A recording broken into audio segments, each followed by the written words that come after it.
false abuse. I won't give up or refuse. This is how it feels when you're bent and broken. This is how it feels when your dignity's stolen and everything you love is leaving. You hold on to what you believe in.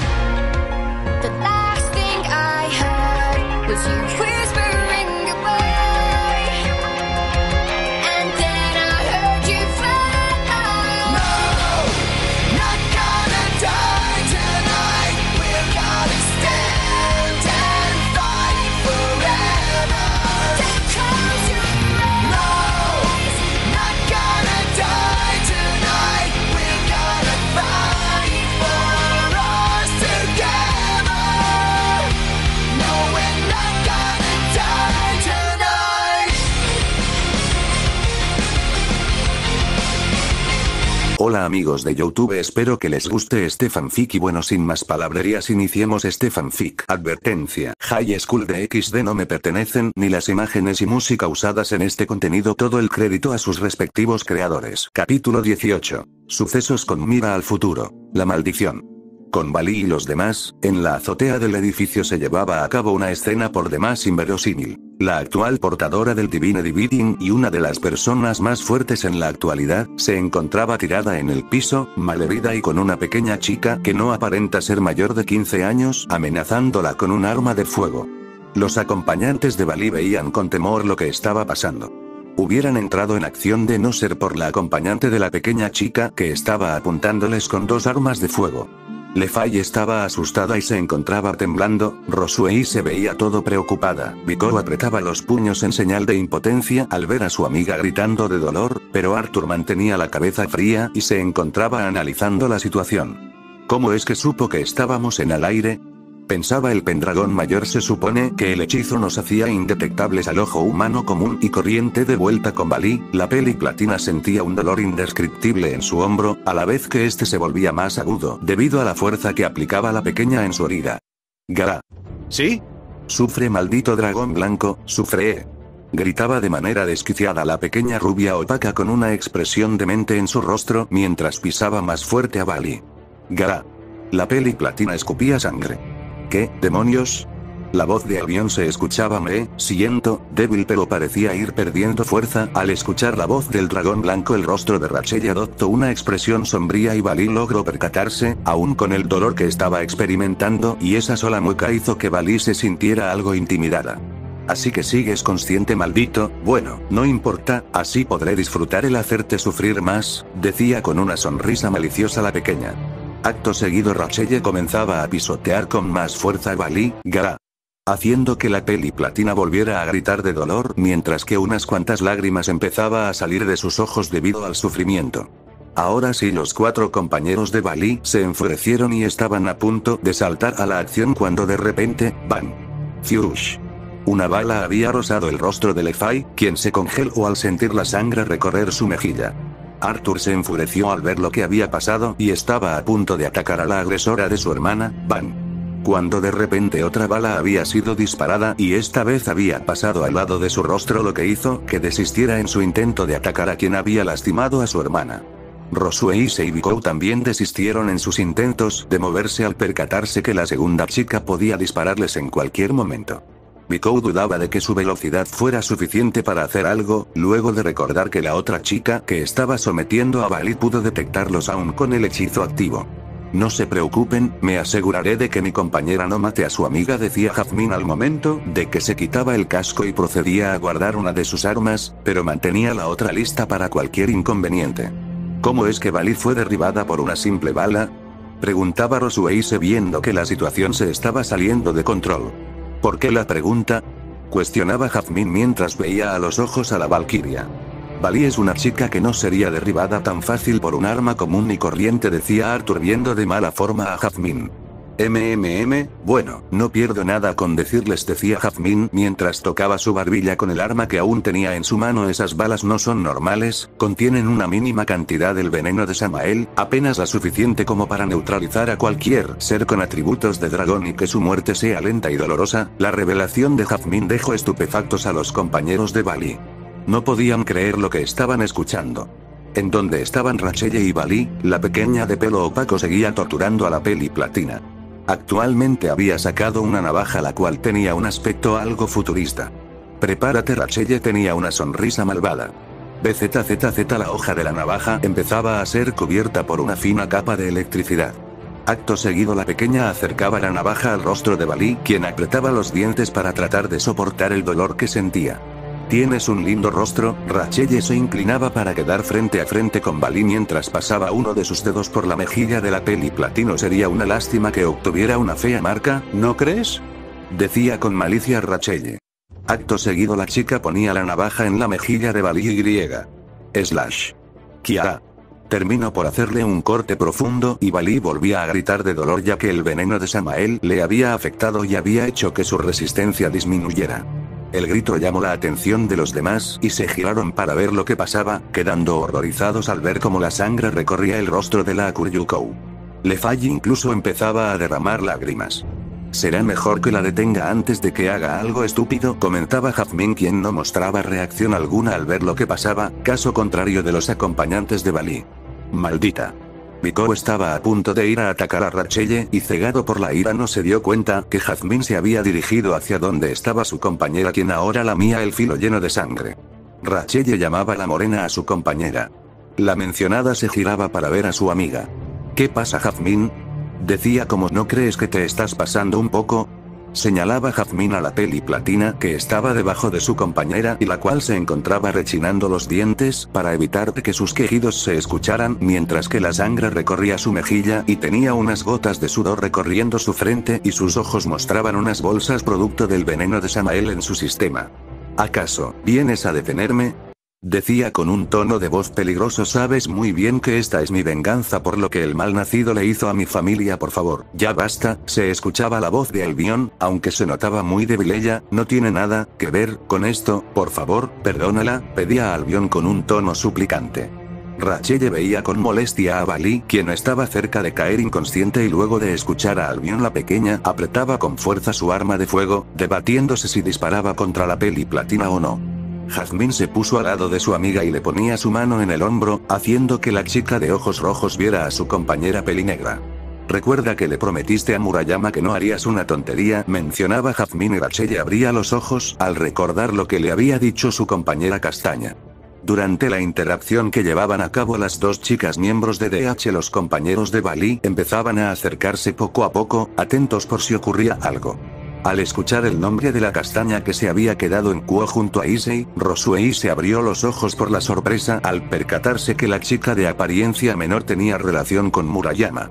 La valquiria creía entonces que la pequeña chica podría contarle más sobre Murayama y tal vez la razón de por qué su exalumna se unió a DH. Además, ¿no habías dicho que te vengarías de otra forma, luego de saber que la Kuryukou de esta generación era mujer y que al parecer está enamorada de alguien muy especial? Preguntaba Jazmín, haciendo que los ojos de Rachelle adquirieran un brillo malicioso.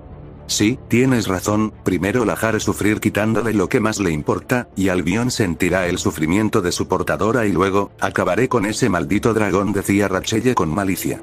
Jazmín solo suspiraba al escuchar a su amiga, mientras que los compañeros de Balí escucharon todo y un escalofrío recorrió sus espaldas al escuchar las palabras de Rachelle. Y yo te vuelvo a preguntar, ¿estás segura de que lo quieres hacer? Preguntaba Jazmín. ¿Solo quieres hacer esto por venganza? ¿Pero qué va a pasar una vez que lo logres? Cuestionaba Jazmín. Rachelle solo se mantenía en silencio.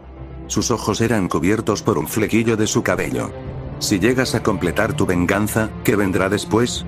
Seguía presionando Jazmín. Lo que quieres hacer no solo te perjudicaría a ti, sino también a todos los que vas a involucrar, como a él, y si todo se llega a dar como esperas, también a quien terminaría siendo tu única familia, decía Jazmín, haciendo que pequeñas lágrimas empezaran a caer por las mejillas de la chica. Yo solo te pido que pienses bien las cosas, sino ¿qué va a ser de tu familia? Decía Jazmín, o al menos de la que quedaría, susurraba la chica para que solo Rachelle la escuchara. Rachelle llevó su brazo rápidamente a su rostro para limpiar sus lágrimas y levantaba su mirada para ver a Jazmín y a los seres sobrenaturales. Todos los presentes podían ver como un remolino de emociones se reflejaban en los ojos de la chica, quien en un movimiento rápido sacó una aguja con un extraño contenido y de manera veloz terminó por clavarla en el cuello de una casi inconsciente Balí, cosa que alarmó a sus compañeros y estaban a punto de ir a socorrer a la peli platina cuando fueron detenidos por la propia voz de Rachelle.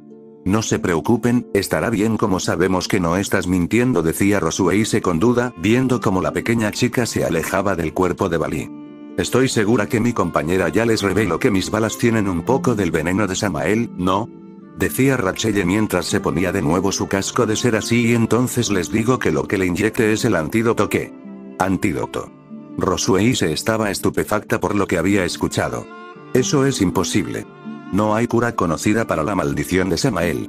Decía Arthur sin poder creer lo que estaba escuchando. Pues lo hay, y yo se lo suministré a la portadora de Albion, así que estará bien, confirmaba Rachelle. ¿Cómo rayos consiguieron un antídoto para el veneno de Samael? Preguntaba Vico. No les voy a revelar ese secreto, pero sí les puedo decir que no fue sencillo, y además tuvimos la ayuda de alguien muy especial que amablemente se volvió nuestro sujeto de pruebas, respondía Rachelle con un tono de voz misterioso. Por alguna extraña razón lo que dijo Rachelle no le agradó para nada a Rosueise, pero bueno, estamos perdiendo tiempo valioso, mencionaba Rachelle mientras tomaba el cuerpo inconsciente de Motoama, mientras que Jazmín se había puesto su casco de nuevo. Con su permiso, nosotras nos retiramos, decía Jazmín mientras se dirigía hacia la puerta. Gracias, se escuchó la voz de Albion de repente. Gracias por perdonar a mi compañera, decía el dragón con una voz que denotaba cansancio. Al escuchar a Albion, Rachelle se detuvo en su andar, y tras unos momentos de silencio decidió hablar. No lo malinterpretes, Albion, si le perdoné la vida fue porque aún tengo planes para ella, o, mejor dicho, para ti. Aún tengo planeado vengarme por lo que tú le hiciste a mi familia, y no me importa si ella termina siendo perjudicada, decía Rachelle con un tono de voz oscuro. Y acto seguido la pequeña chica se adentraba en el edificio. Los presentes veían cómo ambas chicas se marchaban. ¡Puah! Cuando de repente su atención se dirigió hacia Bali cuando la escucharon toser. La peli platina, con las pocas fuerzas que tenía, trataba de ponerse de pie para fallar y terminar por ponerse de rodillas. Bali. Sus 4 compañeros se acercaron hacia donde estaba la chica. Lefay se ponía a su lado y trataba de ayudarla a ponerse de pie cuando llegó Vico, quien también Black. Todos vieron con sorpresa cómo la peli platina vomitó una extraña sustancia negra, acompañada por manchas rojas. ¿Qué rayos? Arthur veía con asco la situación. Es el veneno, decía Albion de la nada. Al escuchar al dragón todos veían con intriga el charco negro que había vomitado Bali. Esa chica decía la verdad, el veneno ha salido del sistema de mi compañera. ¿Esto es serio? Ahora también cuentan con una forma de contrarrestar el veneno mortal de Samael, mencionaba Arthur con una gota de sudor recorriendo su frente. Debemos regresar rápido para avisarle a los líderes, y debemos llevar a Bali a que la atiendan, decía Rosueise haciendo aparecer un círculo mágico. ¿Qué hay de las valquirias que venimos a rescatar? Preguntaba Vico. Yo les dejé una runa mágica que las transportaría al castillo de Odin-sama, en este momento ya deben estar de regreso en casa, mencionaba Lefay. Rosueise asentía a lo dicho por la pequeña maga. Bien, andando, y con esas palabras el grupo de Bali se transportó con dirección al hospital del inframundo. Cambio de escena, Kyoto. Kuroka estaba en el templo de Yasaka luego de haber llegado a Kyoto para avisarle a la líder de los Youkai sobre lo que había acontecido en Kuo. Luego de contarle a Kuroka lo que habían descubierto, la Kyuubi había tomado las noticias de una manera relativamente calmada, y le había pedido a la Nekoshou que se quedara un poco en lo que iba con la pequeña Kunou, y le contaba lo que le había dicho la peli negra. Habitación de Kunou. Yasaka había entrado al cuarto de su hija, y ésta la recibió con una sonrisa que rápidamente desapareció cuando vio la expresión tan seria que llevaba su madre. Pasados un par de minutos el rostro de la pequeña rubia había cambiado a uno de horror total al escuchar lo que le contaba su madre. El cómo habían visto a Issei de nuevo en Kuo. Kunou se puso feliz al escuchar las noticias. Que era miembro de este grupo de humanos que habían acabado con pequeños grupos de miembros de la Brigada del Caos. La hija de Yasaka se sentía contenta al escuchar que Lopa y Dragón aún peleaba contra los malos. Pero luego le contó sobre que Issei estaba bajo un fuerte control mental y que el chico no respondía a las llamadas de sus camaradas, más la noticia que se había esparcido de que ya no tenía las piezas dentro de su cuerpo, terminaron por hacer que la pequeña Kunou empezara a llorar al saber que su héroe estaba en un predicamento. Sniff, Sniff, lloraba la pequeña rubia siendo abrazada por su madre. Ya, tranquila Kunou-chan, te aseguro que todo se arreglará, decía Yasaka con un tono de voz cálido. ¿Me lo prometes, mamá? Preguntaba Kunou con los ojos rojos y unas cuantas lágrimas recorriendo su rostro. Te lo prometo, hija mía, Issei volverá y retomará su papel de Loba y dragón, decía Yasaka con optimismo. Ahora, lo mejor será que vayas a dormir, ya se está haciendo tarde. La Kyuubi ponía a su hija a dormir y la pequeña caía rendida luego de haber pasado un buen rato llorando. Yasaka le dio un beso en la frente y salía de la habitación para dirigirse a donde estaba Kuroka. De regreso con Kuroka, la Nekosou mayor estaba sumamente preocupada. Había recibido noticia de que su mejor amiga Bali había resultado herida en una misión de emergencia que había surgido y la Pelinegra quería regresar cuanto antes. Yasaka entraba a la habitación y lo primero que vio fue a la Nekomata acercarse a ella de manera apresurada. Yasaka-sama. ¿Qué pasa, Kuroka? Preguntaba Yasaka con interés.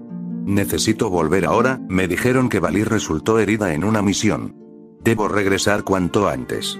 Decía de manera histérica Kuroka, haciendo que Yasaka entrecerrara los ojos. Como lo sospechaba, ella también está siendo afectada, eran los pensamientos de Yasaka. Perdone mi partida tan abrupta, Yasaka-sama, decía Kuroka al momento de que activaba un círculo mágico lista para irse. Espera un minuto, Kuroka. Yasaka tomaba a Kuroka de la mano y evitaba que la Nekomata se pudiera ir, haciendo que la Nekomata se sorprendiera por la acción de la líder Youkai, para que luego pasara a molestarse. Yasaka-sama, ¿qué significa esto? Gruñía Kuroka. Debo irme, Bali-chan me sí, lo siento Kuroka, pero hago esto por tu bien. Justo en ese momento Yasaka noqueaba a la Nekomata de un certero golpe al cuello, haciendo que cayera inconsciente al suelo. Me lo agradecerás en la mañana, decía la rubia mayor mientras cargaba a la Nekomata y la llevaba a una habitación del templo. A la mañana siguiente, Kuroka abría los ojos poco a poco y se levantaba de manera lenta, notando que estaba en una habitación desconocida. ¿En dónde estoy? Preguntaba la Nekomata, percatándose de que había varios sellos tallados alrededor del futón donde había dormido. Estás en mi palacio, Kuroka, y estás a punto de ser liberada. La Nekomata escuchó una voz proveniente de la entrada y se giró para encontrarse con la figura de Yasaka, quien la veía con una mirada seria. ¿Yasaka-sama? Preguntaba Kuroka, nerviosa al ver la expresión de total seriedad de la Kyuubi. No te preocupes, Kuroka, te lo explicaré todo una vez que terminemos, y con esas palabras Yasaka activó los sellos que rodeaban a la Nekomata, los cuales empezaron a brillar. ¿Qué está? La Nekomata estaba confundida cuando de repente la luz que emitían los sellos empezaron a sacar pequeñas descargas eléctricas que atacaban a Kuroka, haciendo sentir a la Pelinegra un dolor que jamás había experimentado. Por favor, Kuroka, tienes que aguantar, rezaba Yasaka al ver cómo la Pelinegra sufría las descargas eléctricas. La Nekomata seguía gritando de dolor. Lágrimas empezaban a surgir de los ojos de Kuroka. De repente, un aura de color blanco aparecía alrededor de Kuroka y empezaba a ser separada de su cuerpo por los sellos. Ahora un aura roja empezaba a salir por los ojos, boca y nariz de Kuroka y que también era absorbido por los sellos al igual que el aura blanca. Aguanta, Kuroka, solo un poco más, decía Yasaka con preocupación, pero a la vez con un deje de confianza. Cambio de escena, residencia Yodou, un par de días después de la reunión, luego de salir del castillo Gremori y dirigirse hacia la mansión en Kuo, Rias y su séquito habían decidido tomarse un par de días de descanso para pensar en todo lo que había pasado recientemente. Dentro de la mansión solo se encontraban Rias, Akeno y Koneko. Desde el encuentro que tuvieron con Issei, las chicas estaban sumamente preocupadas tras descubrir que el castaño estaba bajo un control mental. Akeno estaba en la cocina preparando un poco de té, mientras que Koneko estaba en el jardín, realizando actividades de meditación para tener un mejor control de su senjutsu. Rias, por su parte, se encontraba sentada en la cama de la habitación de Issei, pensando en todo lo que había pasado y la reunión que tuvo con su hermano cuando este regresó de su reunión con Ajuka. Flashback, era de noche en la mansión Gremori en el inframundo. Luego de explicarle a sus padres lo que había ocurrido, la heredera Gremori había pedido retirarse a su cuarto para tener un momento de privacidad. La pelirroja se encontraba en el balcón de su habitación mientras veía el cielo estrellado que proporcionaba el inframundo. Estaba tan sumergida en sus pensamientos que no se percató de la llegada de su hermano mayor. Rias llamaba Circeps. Oni-sama, la pelirroja se sorprendió al ver a su hermano. Necesito pedirte un favor, Rias. ¿Qué sucede, Oni-sama? Preguntaba curiosa la Gremori menor. Verás, Ajuka y Azazel se van a encargar de descubrir cómo funciona el control que nos dieron los DDH, pero también necesitamos a quien está bajo los efectos, decía Circeps. ¿Necesitan a mi Issei? Preguntaba Rias. Así es, si tú y tu séquito pudieran traerlo con nosotros estoy 100% seguro que lograremos librarlo de su estado actual, decía confiado Circes. Traerlo de vuelta, susurraba Rías con un tono nostálgico. Sé que será difícil y más por la chica que se quedó en Kuo, la que era compañera de Issei-kun, Asia-chan y las demás, mencionaba el pelirrojo mayor. En ese momento Rías ganó una fuerte convicción de traer de vuelta a su preciado castaño, por lo que no tardó en aceptar lo que dijo su hermano. No te preocupes Oni-sama, haremos lo posible por llevar a Issei con Azazel Sensei y a Yuka-sama. Circes solo sonrió al ver la convicción renovada de su hermana. Esperaba que las cosas regresaran a la normalidad, aunque tenía la corazonada de que una tragedia se avecinaba, y que las cosas se iban a poner serias. Fin del flashback. Luego de esa charla con su hermano, Rías habló con su nobleza y llegaron a la conclusión de recorrer Kuo cada día en busca de Murayama e Issei. Rías y Ake no querían encontrarse con la castaña para arreglar unos pequeños asuntos que tenían pendientes con ella luego de ver cómo trató a Issei el otro día.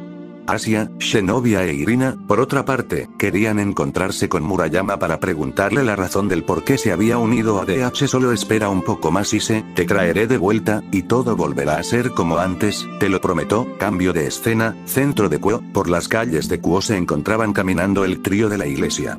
Las tres chicas se ofrecieron para salir a buscar el paradero de Issei y de Murayama. No solo querían encontrar a Issei, sino que también querían descubrir cómo es que Murayama terminó uniéndose a DH. Actualmente las tres chicas estaban cansadas ya que llevaban varias horas recorriendo la ciudad y aún no tenían pista alguna de los dos castaños. Mou, ¿por qué es tan difícil encontrarlos?, se quejaba Irina estando algo cansada. Es como si no quisieran que los encontráramos, mencionaba Shinobi. Estoy cansada, decía Asia. Groar. Las tres chicas se detuvieron de repente al escuchar un gran rugido. Groar. Los rostros de las tres chicas se pusieron rojos, de un tono casi similar al color del cabello de Rías, ya que, Groar, ese rugido provenía de los estómagos de las tres chicas, pero en especial del de Shinobi. Creo que lo mejor sería buscar un lugar donde comer, decía totalmente apenada Irina. Sí, será lo mejor, decía Asia igual de apenada. ¿Qué opinas, Shinobi?, preguntaba Irina girándose para ver a su amiga, solo para encontrarse con la sorpresa de que la peli azul de mechón verde ya no se encontraba ahí. ¿Shinobi-san?, preguntaba Asia buscando con la mirada a su compañera. Hey chicas, por aquí. Las dos creyentes de la iglesia se giraron para ver a Shinobi, quien estaba parada frente a un restaurante con una cara emocionada. Asia e Irina solo atinaron a tener una gran gota de sudor en sus cabezas al ver lo emocionada que se puso Shinobi. Bueno, un problema menos, ¿no crees, Asia? Sí, decía nerviosa. Ambas se acercaban a donde estaba Shinobi. ¿Qué estamos esperando?, decía emocionada la chica de pelo azul. Entremos ya, tengo hambre. Y así las tres chicas entraron al restaurante y rápidamente se acomodaron en una mesa y sumergían sus cabezas en los menús. Pasados un par de minutos una camarera se acercó para atenderlas. ¿Puedo tomar sus órdenes?, decía la camarera. Sí, por favor. Hablaban las dos usuarias de espadas al mismo tiempo. Queremos una orden de cada cosa del menú, decían las dos cabezas huecas sin prestar atención a lo que ocurría alrededor.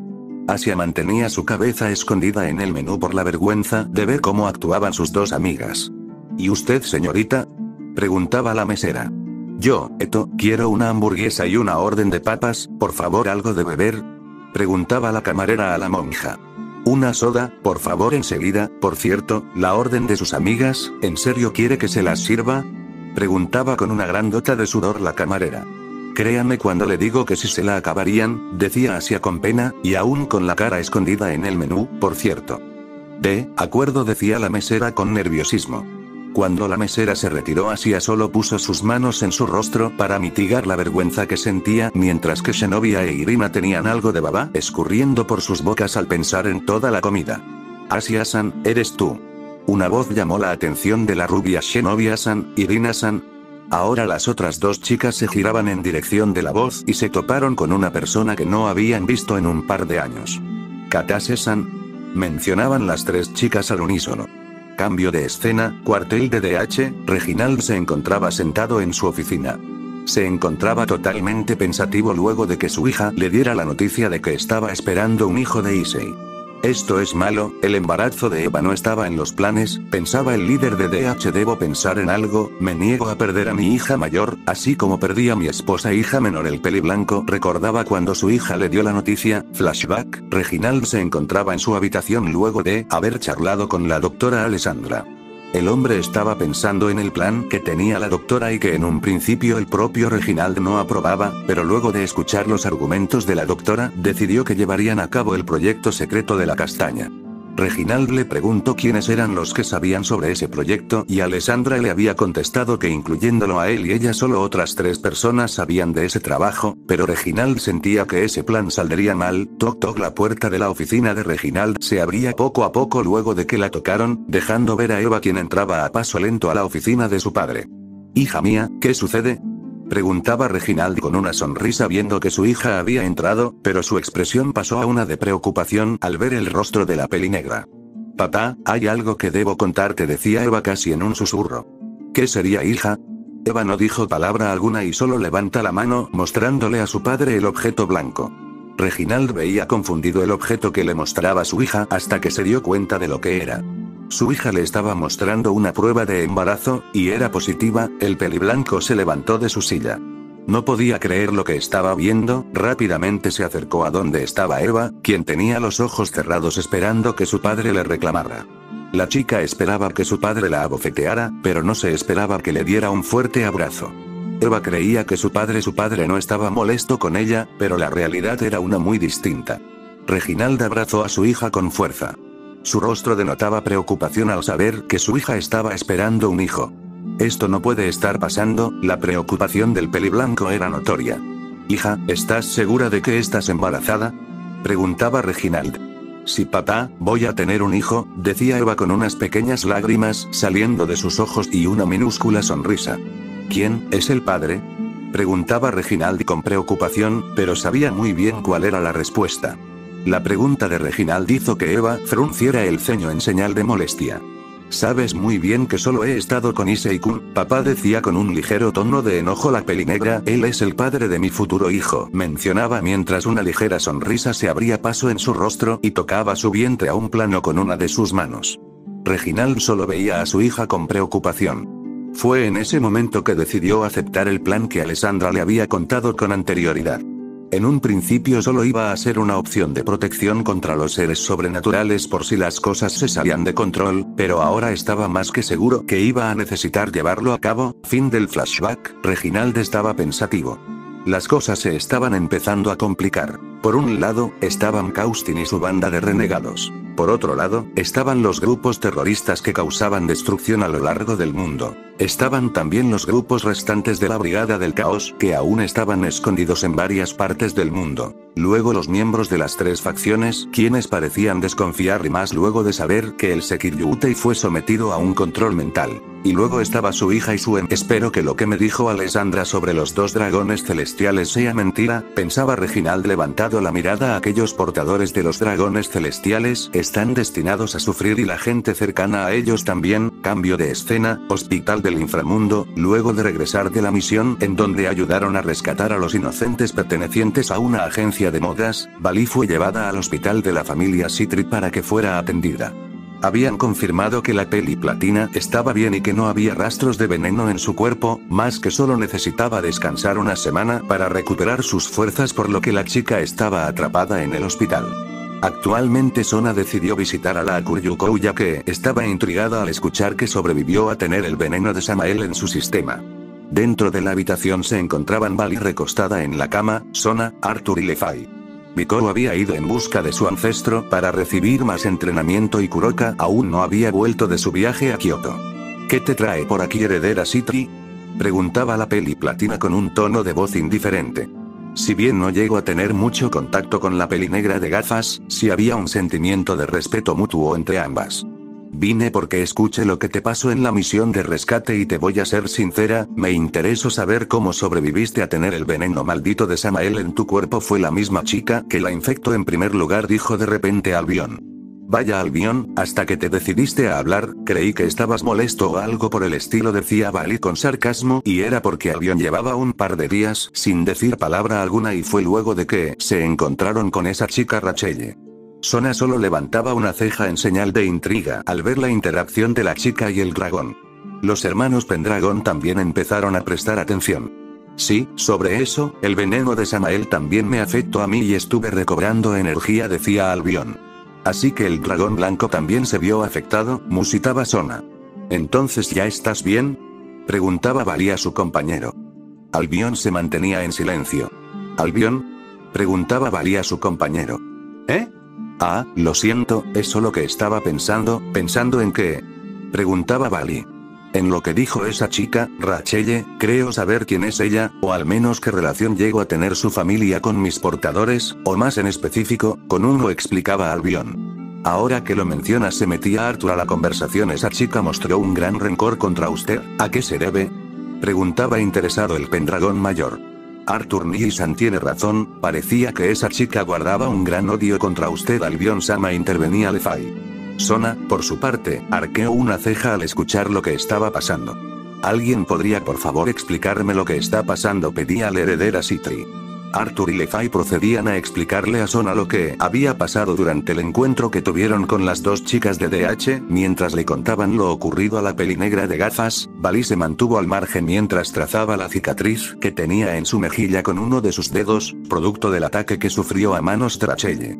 Luego de que sus compañeros la trajeron al hospital, aún tenía la herida en su mejilla que seguía sangrando, así que los médicos la atendieron, pero el corte era tan profundo que terminó por dejar una cicatriz en el bello rostro de la peli platina.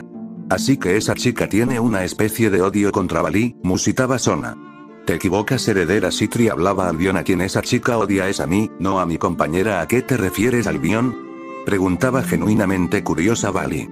Ya te he contado todo sobre mis antiguos portadores, ¿no?, preguntaba Albion, haciendo que Vali asintiera a sus palabras. Pues, la verdad es que hay algo que aún no te he contado, sobre uno de mis portadores, y sobre mí, confesaba Albion.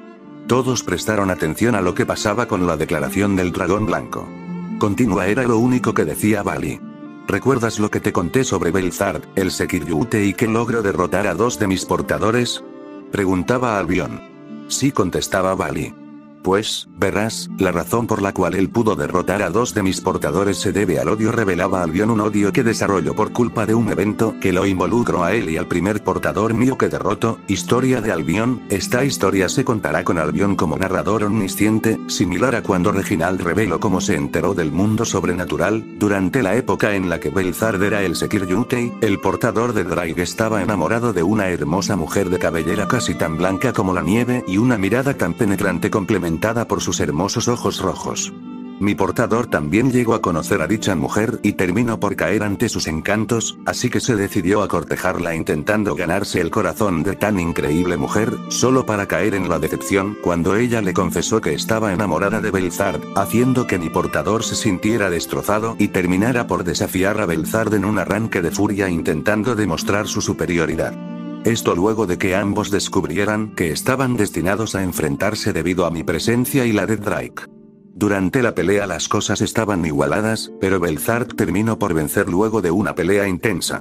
Sin querer aceptar la derrota, mi portador intentó atacar a Belzard a traición solo para que la doncella de blancos cabellos se interpusiera y le pidiera a mi portador que recapacitara y que no se convirtiera en un cobarde por sus actos. Ella le dijo que no le importaba cómo acabara la batalla, puesto que, fuera cual fuera el resultado, ella no se iría del lado de Belzard, destrozando el corazón de mi portador, quien se marchó y se alejó. Vivían para no estar cerca de la mujer que le había robado el corazón, pero que no pudo corresponder sus sentimientos. Yo ya sabía cómo funcionaban los sentimientos de los dragones, dado a que mi portador terminó por aceptar su lado dragón debido a la influencia de la Divine Dividing, así que logré convencerlo de que peleara por el amor de la doncella. Pasados unos cuantos meses, en donde mi portador entrenó hasta sobrepasar sus límites, regresó para pelear por su amada, solo para encontrarse con la noticia de que la doncella estaba esperando un hijo de Belzard y que ahora estaban felizmente casados. Esa fue la gota que derramó el vaso. Mi portador sucumbió ante los sentimientos negativos y terminó por atacar tanto a Belzard como a su esposa.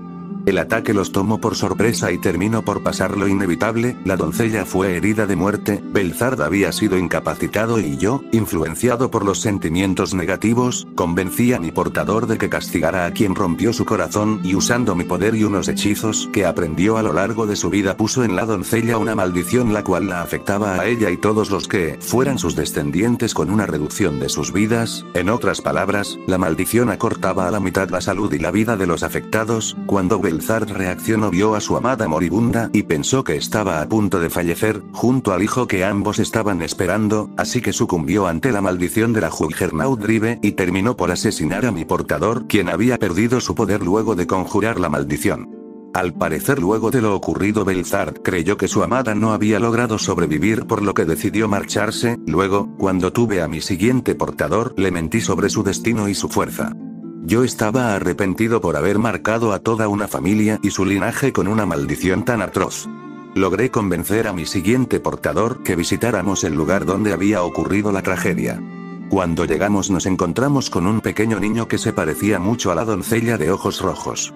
Preguntamos en el pueblo y descubrí que de hecho era el nieto de la doncella, quien al parecer había sido salvada por los hogareños y pudo dar a luz a una pequeña, pero que murió en el parto y fue ahí cuando supe que fue producto de la maldición que terminó teniendo la doncella. Nos contaron a mi portador y a mí que la pequeña, que fue la hija de la doncella, tuvo una vida repleta de dolor puesto que siempre fue una chica muy frágil y que requería del cuidado de los habitantes del pueblo. Cuando la hija de la doncella había cumplido 20 años, se veía tan débil que el médico del pueblo no le daba más allá de unos 5 años de vida más. La hija de la doncella pidió entonces que le ayudaran a cumplir su deseo más grande, tener una familia. Un hombre del pueblo, que se enamoró de la hija de la doncella, se ofreció para ayudarle a cumplir su sueño, aprovechando para confesarle su amor.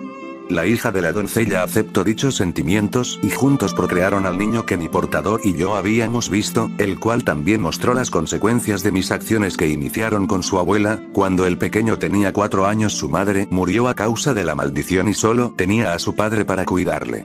Convencí a mi portador de que intentara tomar al nieto de la doncella como su aprendiz, quería, de alguna u otra forma, enmendar mi error y mitigar la culpa que sentía, pero fue ahí donde Belzard reapareció queriendo visitar el pueblo donde vivía su amada. Cuando regresó los lugareños lo reconocieron y le contaron que su esposa había sobrevivido al ataque y terminó por dar a luz a una pequeña, pero durante el parto falleció y luego esa niña creció y tuvo un hijo, pero su vida estuvo llena de complicaciones y falleció a la edad de 24 años. Belzard estaba destrozado al saber que su amada había sobrevivido y que él no estuvo para cuidar de su hija y que ahora solo le quedaba su nieto, pero Belzard no quiso acercarse a él ya que sentía que no tenía el derecho y no lo merecía luego de haberle fallado a su esposa y a su hija. Cuando Belzard iba a escapar del pueblo, se topó con mi portador y al recordar que mi anterior usuario fue el causante de su desgracia nos atacó sin rechistar. Debido a que mi portador no entrenó porque yo le mentí con anterioridad resultó no ser rival para Belzard y terminé por perder a otro portador a manos de ese Sekir'Yutei. Fin del relato. Creí que dejar a Belzard matar a otro de mis portadores sería suficiente para mitigar mi culpa, pero no fue así, decía Albion, y el ver a esa chica Rachelle me hizo darme cuenta que su linaje aún prevalece hasta el día de hoy, pero al parecer es la última descendiente de dicha familia. Luego de escuchar la historia que contó Albion, el silencio en la habitación del hospital era total. Nadie daba crédito a lo que escucharon. Vali era la más sorprendida luego de escuchar lo que su compañero le había contado.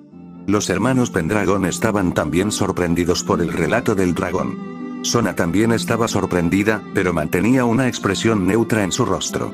Aunque también estaba analizando lo que había contado Albion. Tengo una duda, decía la heredera Citri ganándose la atención de los demás. Dices que la maldición afecta a los descendientes de esa doncella, entonces ¿cómo es que esta chica Rachelle se veía sana si los síntomas los mostrarían siempre?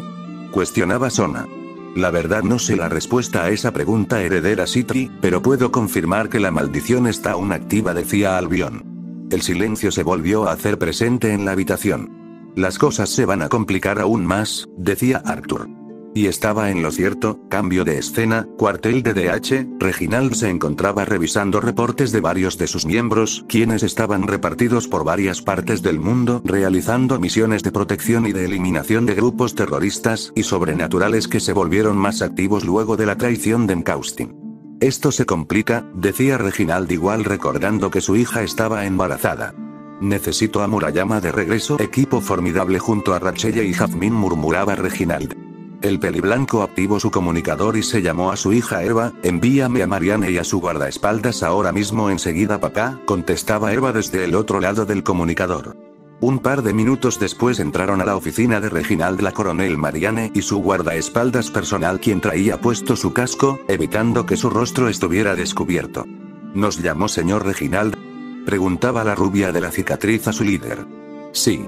Verán, voy a llamar de regreso a Murayama puesto que necesito que haga equipo con Rachelle y Jazmín para llevar a cabo unas misiones de suma importancia, pero necesito que alguien vaya a Kuo como nuestros representantes y que le hagan compañía a Ise y Marianne. Y su guardaespaldas adoptaron una postura seria al escuchar lo que pedía Reginald.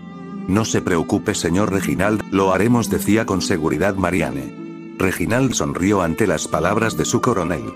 ¿Cuándo partimos?, preguntaba la rubia. A más tardar en unos 3 días, respondía Reginald. Estén preparados para entonces, así será señor. Bien. Pueden retirarse, decía el peliblanco. Marianne y su guardaespaldas salían de la oficina y se marchaban para empezar a prepararse para cuando partieran.